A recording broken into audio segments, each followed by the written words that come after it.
Hi, it's Martin here, and I'm delighted to announce my next guest. I've been speaking to her for the past couple of weeks. Due to time difference, it's been an absolute nightmare, but she's been a star for actually taking the interview tonight. I think it's actually around about 11, 12 o'clock time. Is that correct? Yes. Yeah, nearly 11. 11 o'clock. So, yeah. 11 p.m. Ebanie Bridges. Ebanie, thank you very much for giving us some of your time. No, all good, all good. I know I've got an extremely busy life. My lifestyle and schedule is really busy. Obviously working full-time, training full-time and everything in between. So it is sometimes hard to catch me. And yeah, but I'm glad we got there. Yeah, no, 100%. All it is, I know you've probably had quite a few interviews lately, but I'm just really, really interested in you as a person, as a boxer. I don't know. I'll be honest. I don't know any female boxers from Australia. I really don't, and I'll be perfectly honest. 2 years ago, I'd never heard of yourself, and so it's such a great journey that you're actually doing for yourself and for female boxing in Australia. You put yourself on a pedestal from nothing. Do you not agree? Yeah. Oh, definitely. I mean, yeah, I've been pro boxing for 2 years, and from when I started, my goals, I'm a big boxing fan. I know how boxing works from years of watching it and following it, and I knew that boxing wasn't big in Australia, and I knew if I wanted to be successful and whatever, then I needed to kind of get out of Australia. From the minute that I turned pro, that was always my goal, to be global, or to be known outside of Australia and fight outside of Australia. A lot of Australians, or just a lot of people, are really, really worried to fight outside of their home country. But that was the first thing I wanted to do, so my first year as a pro, I really worked towards getting, I was say attacking, but I was targeting the UK, the US, my whole first year. And so pretty much exactly from my pro debut, a whole year, exactly 12 months, like from the date, from my first pro fight, and then my fourth pro fight, I had my American debut. So I made that happen within 12 months, and 8 months of that I was out with a snapped ankle. So, I mean, I set the goal and I made it happen. And then after I fought in the US, I was like, okay, now where do I want to go? And the UK is the next stop. So then I made myself kind of known there, and that's it. And go on from there, take each step at a time, and looking forward to seeing what's happening once I actually fight in the UK and, put my skills on display. It's an amazing story, like, because before boxing you was into, was it bodybuilding? Bodybuilding, yeah, I was a bodybuilder. I was a competitor. Yeah, it's called figure, which is it's in bodybuilding, like in that, obviously, that industry. Bodybuilding's like full on masculine, like hands clenched, like no shoes, very, very muscly, where I did figure, which is kind of up from bikini, where, you're still very muscular, you still have to flex, but your hands are open, you've got nice, like, the stripper heels and stuff. So it gives a little bit more femininity, but it's still very muscular. So yeah, I was into that, and that took up pretty much my whole 20s. And so what was you like in that sport? Like, was you quite outspoken in that sport? Like, not so much outspoken in a bad way, but the way you've got your boxing career, was you like that in that type of sport as well, or was that? Well, yes and no, but social media wasn't big then. You know what I mean? I didn't even get Instagram until like 4 years ago. Really, I never used Instagram until I really kind of, even like halfway through my amateur career, like I only really 4 years. Not, I've been on Instagram, and then before that, Facebook. I don't know, like I don't think. I was, but bodybuilding is such a small industry as well, and it's just very different. We're talking like when I started bodybuilding, we're talking 14 years ago, maybe more. And I stopped bodybuilding like 6 years ago, or competing 6 or 7 years ago. And if you think about Instagram and all that kind of stuff, like it's only really been the last 5 years, or, there was Facebook, but Facebook didn't have the same effects marketing tool as say Instagram or Twitter. And Twitter only started this year. Last year, like 10 months ago. So that Twitter's a whole new world to me, which is pretty cool. I like Twitter. Twitter's perfect, especially what the situation we're going in now worldwide. Social media and Twitter is perfect for you to get yourself out there. Yeah, and that's pretty much how I got myself out there in the UK. And I mean, I didn't mean to. I actually had no idea I couldn't even use Twitter. I didn't know what it was about. I was like, Twitter, no one uses Twitter, because in Australia Twitter's not really big. And then I thought, someone said to me, like, you got to get on. If you like boxing, you got to get into Twitter, because there's so much boxing stuff on there. And I was like, okay. And then I started getting on there and making posts, and obviously talking about Twitter, boxing, because I'm a boxing fan, and having all these mad interactions with like boxing fans, and getting to talk like boxing, like my favorite fights, and just talking pure boxing. And I was like, man, like, because I was never into those like Facebook threads or Facebook pages, boxing pages, or online stuff. Like, I was never really into that. But so for me, like, having that interaction and being able to actually discuss boxing with people that could hold a conversation about boxing, and like, it wasn't just casuals or like people that didn't really know what we're talking about or whatever, like, it was actually really good for me. And I was like, wow, I'm actually learning here as well, because everyone has their things, and it's really great to see other people's opinions. So yeah, I loved it. I embraced it for that. Fuck yeah, like, where has boxing Twitter been my whole life? Like, but everything happens for a reason. It all comes at the right time. So yeah, no, it was good. And I suppose just with my boxing knowledge and how I am and stuff, it just kind of took off.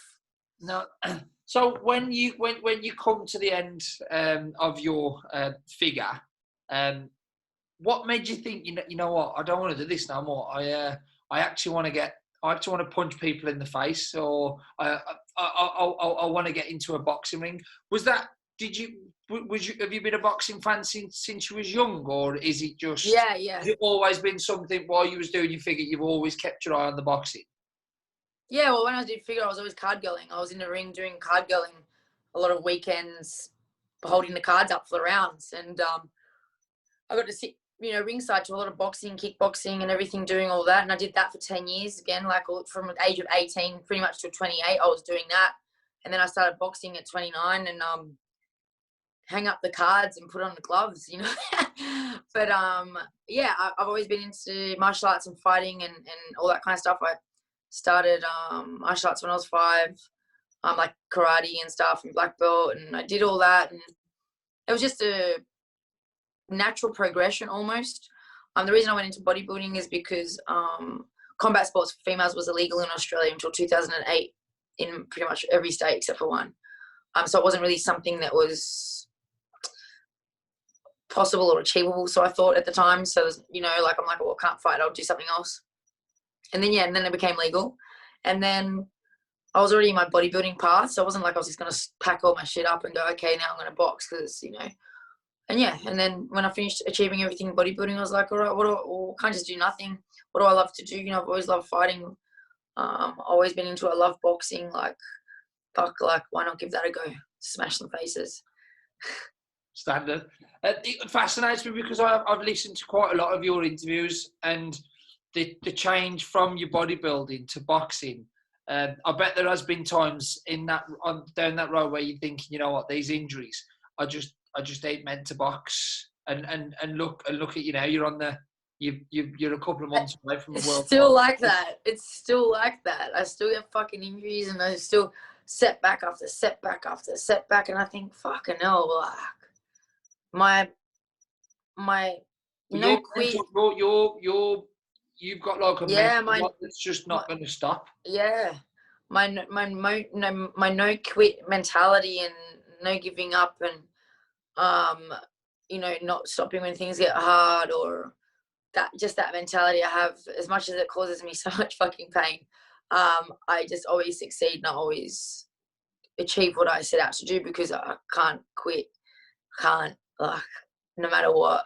I mean, sometimes I'll be upset and I'll cry. I'm like, fuck, why would I do this to myself? And so many letdowns, like what you don't see in boxing, like you fans and everything, you just see like the fights, and little bit of build up. You don't see the shit that goes on behind the scenes. You know, like the not just the politics, but just all the other stuff. There's so much stuff. And that's why not a lot of pros last. That's why, you know, you'll see a lot of pros that just come out, especially out of amateurs, they have 1 or 2 fights and they're like, fuck this shit. You know what I mean? Because they don't actually realize like how much work it actually takes to actually be successful and actually do well and you know, make it worthwhile. It's still very hard. And as a female, it's even harder to make, you know, money wise. But I mean, I don't box for money. I really don't. Never have really. I'm not a money person.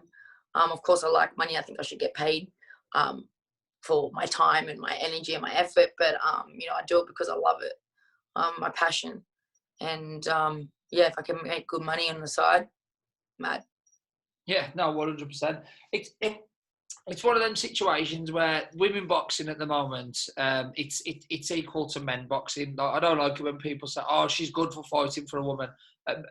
Some females fight harder than some females that beat men. It's simple, but the situation for you is a lot harder, I think, because you're having all these setbacks with regards to this pandemic, with regards to you trying to get out there. There's some female boxers that have got some really, really good brands, some really good managers, and they do all their work, and all the boxer does is in the background or just do the fighting.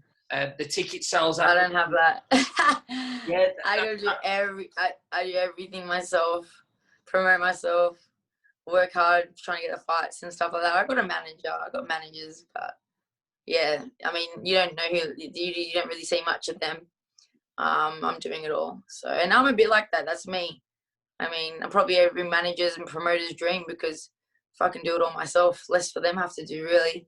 No. But I'm one of those people that if you want to do something right, or if you want something, you got to do it yourself, because realistically, no matter what, no one's going to have the same interest in you as you do. No one. You know, you have managers and promoters and they have all these other fighters and stuff, and you're not number one, you know, unless maybe you're AJ or whatever, but it's still not like, you know, so you got to make sure you're looking after yourself. And I never stop grinding. I never stop hustling, because if I stop, I can't really rely on anyone else to do it for me. You know, that's in my sense. Like, I just won't let it happen. And maybe I'm a control freak.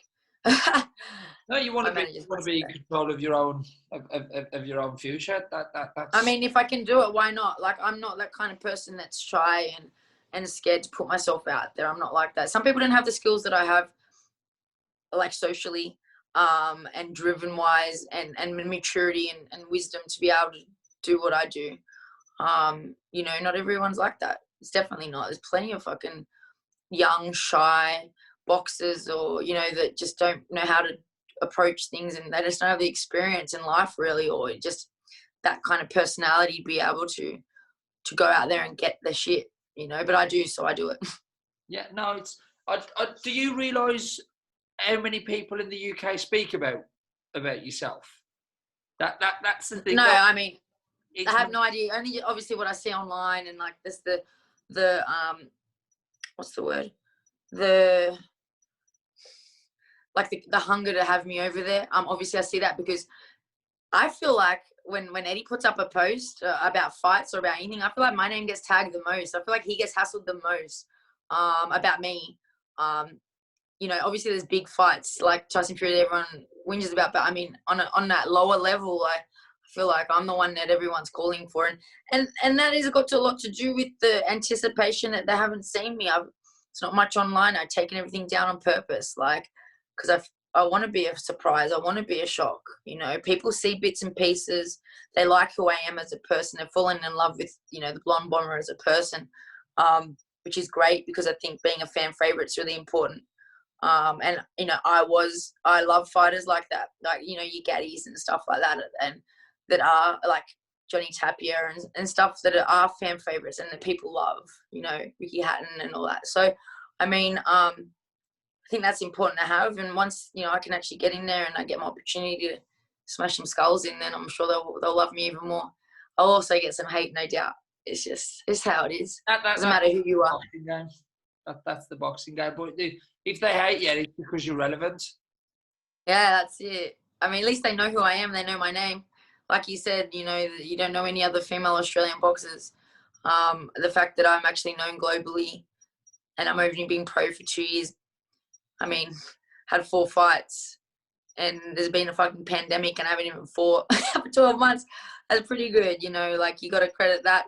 And it was just a case of, I'm not going to let my career lay stagnant just because there's a pandemic or just because I can't fight.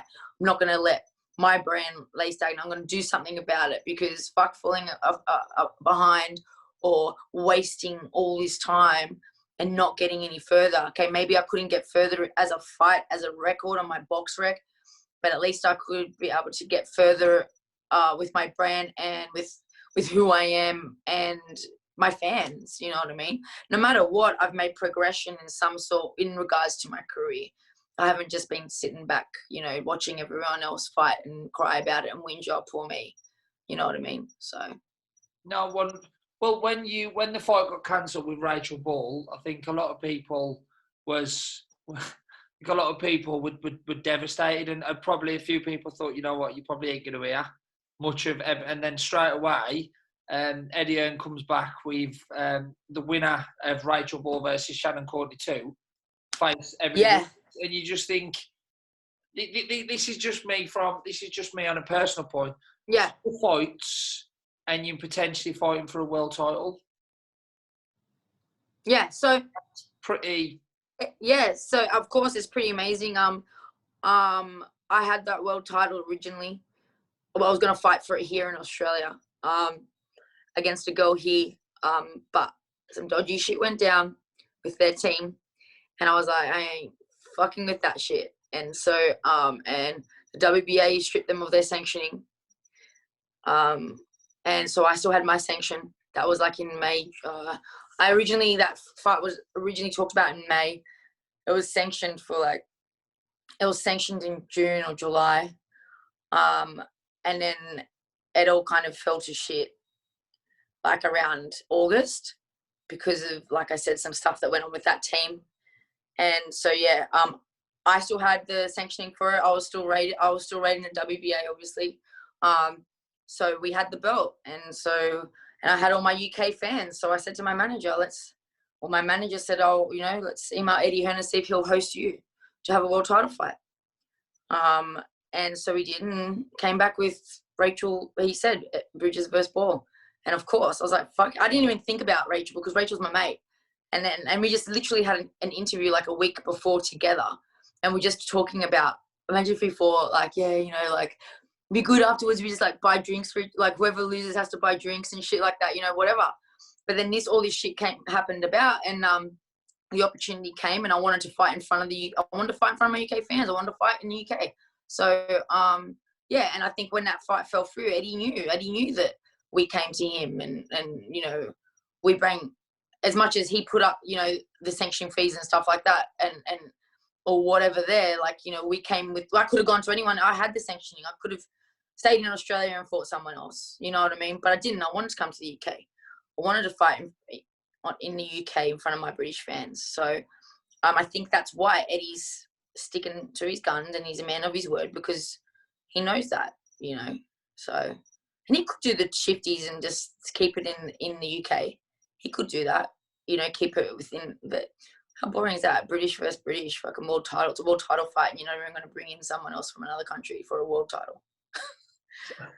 So when do you think that'll happen? Mid-year, because those girls are fighting like April. Card Fury versus Joshua. Oh, that'd be amazing. Yeah, but well, those guys. All I know is that Rachael and Shannon are fighting in April, and Eddie tends to fight his fighters every 2 months, the girls. So, you know, I'd be looking at probably 2 months after April, May, June. So yeah, maybe June, July. That's just my assumptions. How do you know Rachael? Then you say you're friends? Yeah. She's I've known Rachael for years. My accent. I don't know if you can tell my accent. I'm from the same kind of area as Rachael. Oh, a little bit, because you just have that little high pitch, like the same kind of area, like you know, she's like, hiya. She's always like, hiya. No, Rachel's awesome, man. Like, I'm so happy for her. Like, when she got that fight with Shannon, I was so happy for her, because she's a real fighter, you know, and she always grafts and she works really hard, and Yeah, and she's always known to fight anyone. And when she got that fight, yeah, like it was really exciting for everyone. And yeah, I was like, she even says it in interviews. I was like, message her like prep talks, like, yeah, babe, like, you know, fucking bash her. So how do you think that fight would pan out? Were you and Rach? Do you think you just literally stopped speaking a couple of weeks before, or do you think it had? Yeah, it was funny. I messaged her and I was like, so awkward. Nah. I was like, look, babe, like, you know, obviously, you know, it's a fight. We're mates, but yeah, you know, good luck with your prep. I hope, you know, everything goes well and it's a good prep, and I look forward to meeting you center ring, you know, and that was it. And we just obviously, I'm not like, we had back and forth banter, like everyone would have seen it on Twitter and Instagram. We had a bit of banter there for when it was first announced, because like we're still in that like kind of banter, like friends kind of having a laugh about it. And we had a few jokes here and there. But then yeah, obviously got into like serious stuff that like, let's not fuck around. But yeah, and that was it, you know, and you know, she's very similar to me, very humble, down to earth, that it would have been just a mad fight. We're going over, you know, like, fuck, leave the friendship outside the ring, smash each other in the face, and then at the end hug and really, you know, like, respect each other for a good fight, whoever wins. So yeah. Because that's another one, Rachael Ball. Like, her story's unreal. Yeah, she's, and I don't think she would have got that fight with Shannon Courtney if the pandemic had kicked in. If the pandemic if had it didn't, kicked in. yeah, oh yeah, because Eddie would have just got Eddie would have got Shannon, probably someone from somewhere else. Yeah, for sure. Um, And everything happens for everything happens for yeah, everything happens for a reason. And Rachael is a solid person, man. She's a beautiful soul, and she's really, really, really, really down to earth, and I can't speak highly enough of her. So I wish only the best for her, and I was very happy that she won the fight against Gunani, and the one that came in instead of me. Not because, you know, just because she deserved that win, you know what I mean? So, and of course I want to fight Rachael. I thought we would have fought first before them, but I wasn't going to be ready in time with my shoulder and my injury to fight when Eddie initially wanted the fight to happen. So that was it. But yeah, everything happens for a reason, and no matter what, I'll be fighting one of them. And yeah, and I think it could, you know, I reckon Rachael can beat her again, but you just never know. It's boxing. You just answered my next question. Yeah. Do you reckon Shannon will be different in this fight? I think Shannon will be a little bit different, but I know Rachael will be as well. I think Shannon will be probably fitter, because she looked quite unfit in her last one. Like, I don't think she even made the weight. No, she didn't make the weight. So yeah, she was, you know, obviously coming out of pandemic, it's hard for everyone. So yeah, I know that she came in at like featherweight. So I think they fought at feather instead of super bantam. She wasn't looking super fit, like, you know, like puffed and stuff. And I think she's going to come in a lot fitter, Shannon. And I think she's going to want to kind of push up and put that pressure on Rachael a little bit more. And Rachel's going to want to do the same. I think Rachel's going to want to come forward on her as well. So I think it'll be a much more electric fight. And I'm looking forward to it. No, definitely. Talking of weights, you fight at a higher weight than what you should. Is that correct?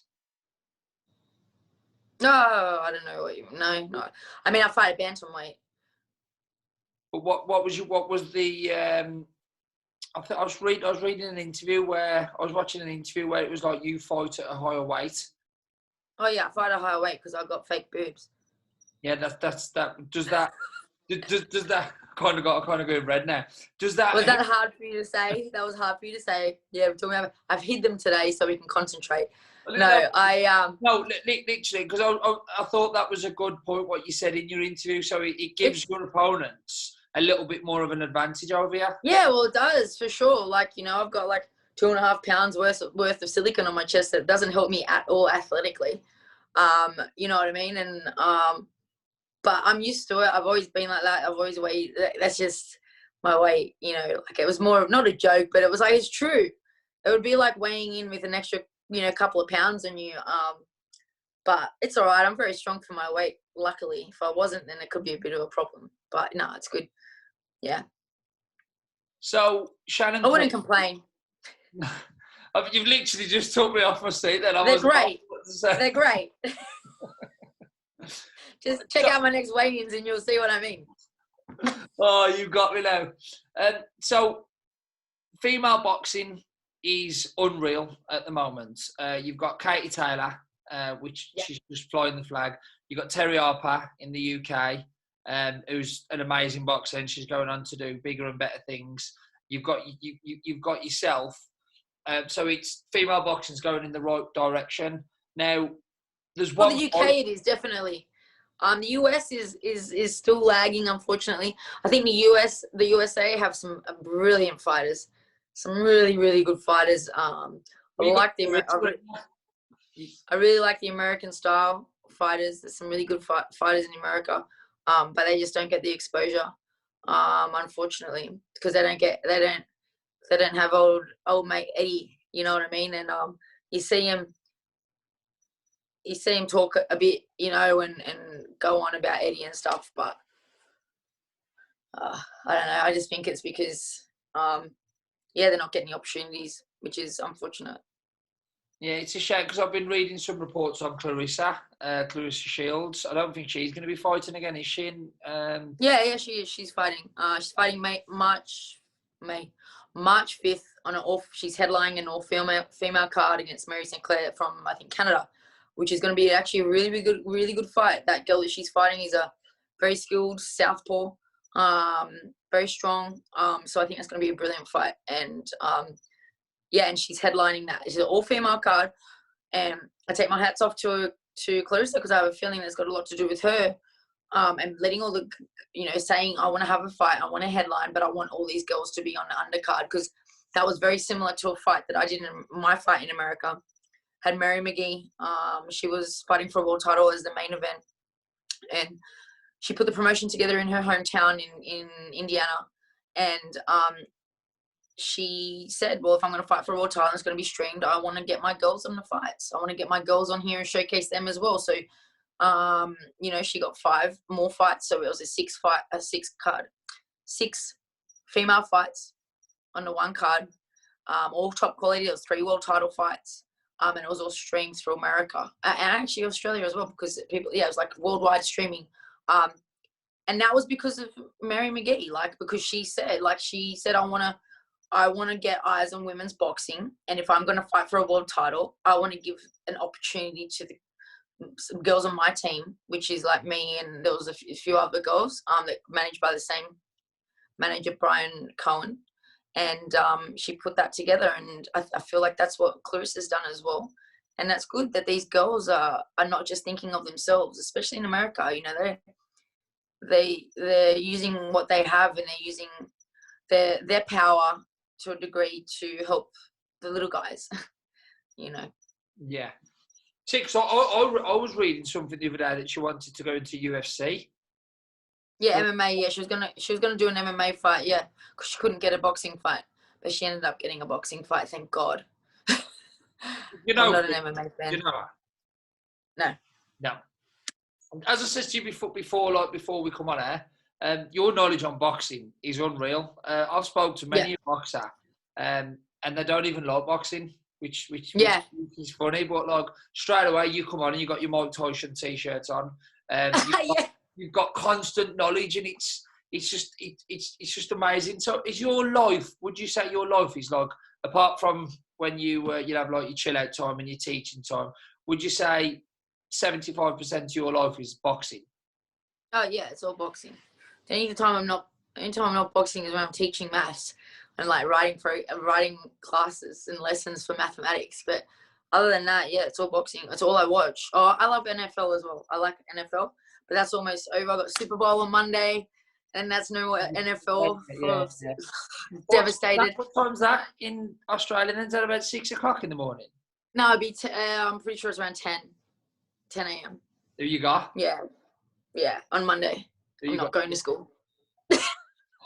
Oh, let's see. Super Bowl only happens once a year. I don't care. I'm not going to school. I don't know anything about NFL. All I know is I'm definitely.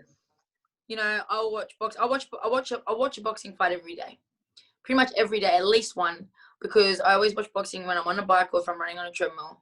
And so I'll watch a fight while I'm doing that. And if not, then I'll be sitting down watching a fight at some point, or maybe just go on a binge and watch like 5 or 6 fights. I did that the other day. But yeah, weekends, Sundays, Saturdays, Sundays. Yeah, like I love boxing. I do love it. So, and I'm just constantly learning for me.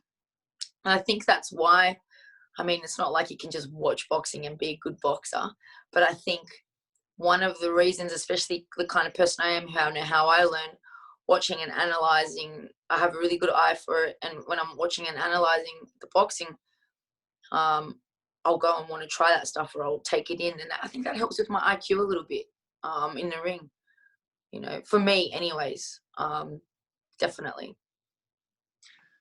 Now, and what's it like for your pupils, like in class? Like, their teacher's a boxer, and do you ever talk about it with them, or yeah, do you ever say, all the like, time.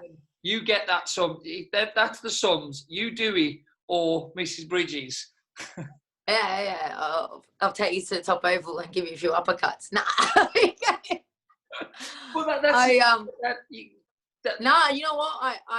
They love it. They love it every day. Oh, like, and the kids that aren't in my class, like just kids in, you know, from my other classes, and they see me in the playground, and I was like, hey, like, Miss, when's your next fight? Or like, when's your next fight? Or they're like, oh, show us some boxing, and like, I'll not bribe, but reward my students with boxing when they do really well. I'll show them videos of me, you know, smashing people up or training or whatever, and they love it, you know. And then they tell everyone, like, oh, my teacher's badass. Like, you know, some of them get like their Snapchat out and they'll like film me in the projector, like, but my teacher's better than your teacher, or something like this.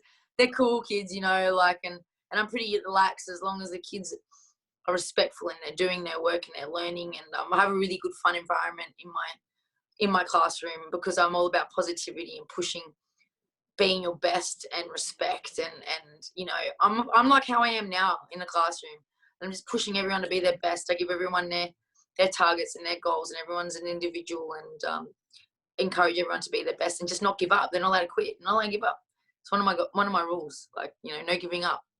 They're not allowed to say I can't, it's dumb, or it's too hard. It's in my rules. And if they do, then they got to come back at lunchtime and they got to write lines. I can. I'm amazing. I'm smart. I can do it. It's not too hard. Ebanie will be a world champion. Ebanie will be a world champion. Yeah. I should get them to do that as well. And I was actually devastated because I obviously left school. I took time off for my camp in America for that world title fight. And kids were absolutely devastated. Like, they were really upset that I wasn't coming back to school for the last term. But I said to them, I go, don't worry, guys. I go, it's going to be way better when I come back and I've got a belt and you can say that your teacher is a world champ. Like, and they're like, yeah, miss, go. Like, we'll miss you, but, you know, yeah, you're going to be world champion. I go, yeah, I am. And then I was so upset when everything happened and I injured myself and had to come back, and I didn't have it. I said to the kids, I'm like, I'm so sorry. Like, I felt bad, you know, because, like, you know, like, I really, I put everything into them, and I want to inspire them. You know, what I do is to inspire the kids and inspire people around me, you know. And I was really like visualizing that, like coming back with the belt and like having the kids around me and shit, you know. But I'll do it. It'll happen. It's just been postponed. So that was that. They're cool. So yeah, the kids are cool. And sometimes I'll get their mates and they'll be like, oh, Miss So-and-so said he'll beat you in a fight, or like he wants. I'm like, all right, let's go. Come on. And I'll get in my stance and I'll go, you want to go? And they'll look at me and I'll like give them a little feint and no, we're good. It's a bit like when I was a kid. I'd probably go back to my mum and dad's house and I'd be like, Mum, I don't like this teacher. I bet the kids never go back to their mums and say, I don't like Miss Bridges. She's all right. She's all right. She's a good teacher. Yeah, they do. they do. And I have like the kids follow me on Instagram and their parents as well and stuff. Like, you know, it's, you know, and my Instagram's heaps more censored than Twitter. But I mean, it's you know, I think people know. I mean, I might swear and stuff and whatever, but I think people know the message that I portray and that I push across, I think, is bigger than a few F words and C words, like really. And we live in Australia, everyone swears. Yeah. You know, I bite my tongue in class, obviously. I could just imagine with your pupils. I'm like, But no, I think fair play to you. The one big question for yourself though, if you do get the world title, and Eddie and all of a sudden is like, right, I want to sign you up. Would you ever leave school? Yeah, I would. Definitely. As long as there was a contract down in place and there was financial support for me, for sure. Yeah. You know, but I'll always return to it. It's what I love. It's my second passion besides boxing is teaching. I love teaching, and you know, it's not just because of the maths. I love maths, but it's not just because of that. It's just because I love seeing people succeed. I love helping people see their potential, and I love seeing the kids when they think they can't get something and they get it. And with math, that's something about maths that's like you don't get in many other subjects where you just like get it and you're like, fuck yeah, I'm smart. Like, yeah. Fuck yeah, like I can do algebra. Yeah, like I'm so smart. like whereas if you can't do maths, you're like, oh, I'm shit at maths, I'm so dumb. Like you don't really, like if you're in geography or P or history and if you don't get it, you're not like, oh, I'm so dumb, I don't understand history. Like it's not like that. But when you're not good at maths, it's just labeled as, you know, you're not smart. And same thing goes as when you're good at maths, people are like, wow, you must be so smart. I'm like, yeah, kind of. I mean, I can't read a book and probably can't write for shit, but yeah. I can't do algebra. Well, can do calculus. Yeah. I'm not going to say I can't because I'm not allowed. Algebra is my speciality, put it that way. But no, fair play to you. I could speak to you for hours, to be honest. But there is one last question. You mentioned him earlier, Anthony Joshua. Yeah. Potentially fighting Tyson Fury. Yeah. I would say out of a percentage, the amount of people I've spoke to, pro boxers, they've turned around and said Fury beats AJ. Do you agree? I got asked this the other day, and it's a hard one to answer because I look at both sides and I look what they both bring to the table, and I'm good and bad. And it just depends on their fight plans to me. I think that the AJ matured so much in his last fight with Ruiz. Man, the way he learned how to use his jab and just that discipline. You know how fucking hard it is to be that disciplined, to box like that when you naturally like to go at it. It is hard. So for him to do that took a lot of discipline, patience, and just you know, like intelligence, I think. So that was really amazing for me to see. I thought that for me made AJ really go up a level. As much as people thought that was boring, I could kind of see, I know what that takes, and I know I just can respect that. As for Fury, a similar thing, like with his fight with Wilder, like he came out fucking banging, and you know, and like he did what he said he was gonna do, and that's not really like a Fury. Like we know Fury can fight, but it's not really his style. He likes to dance around and like flick the jabs out, and like, you know, all that kind of stuff, and be very like, you know, like, I don't know, he's very awkward, you know. So I think it just depends on the kind of fight, who can control the fight. I feel like obviously Fury has a lot of experience. Like over AJ, I mean, just like boxing longer, and you know, AJ only started when he was 18. You know, it doesn't mean everything, but AJ has that power as well. Like, you know, it's just so hard for me. It's really, really hard for me to pick this fight. It really is.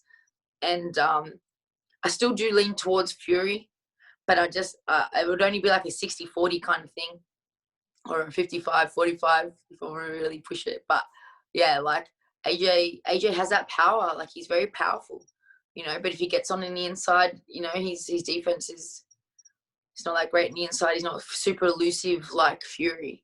You know, he's not wiggly like that, but it just depends. Maybe he might try and outbox Fury. That'd be interesting. So yeah, it just depends. Yeah, and to top it off as well, Tyson Fury's just come out and I think so during his camp, his wife's going to be pregnant as well. So that could take take his eye off the prize. I don't think it will, but it could play a factor. Nah, I don't think it will, because you know, even like looking at Paris, I think her name is. Yeah. Like, she's very supportive of Fury, and you know, they seem to be a really great power couple.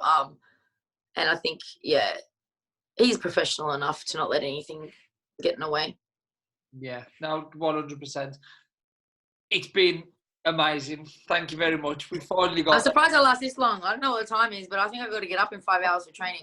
I think we've only been on for 2.5 hours. I don't know. I hope people like the Aussie accent. Oh, 100%, 100%. Thank you very much. All right. All good, mate. That world title, make sure you come back on. Yeah, definitely. Just hit me up. Just slide in those DMs and we'll be good. Have some patience, but. Thank you.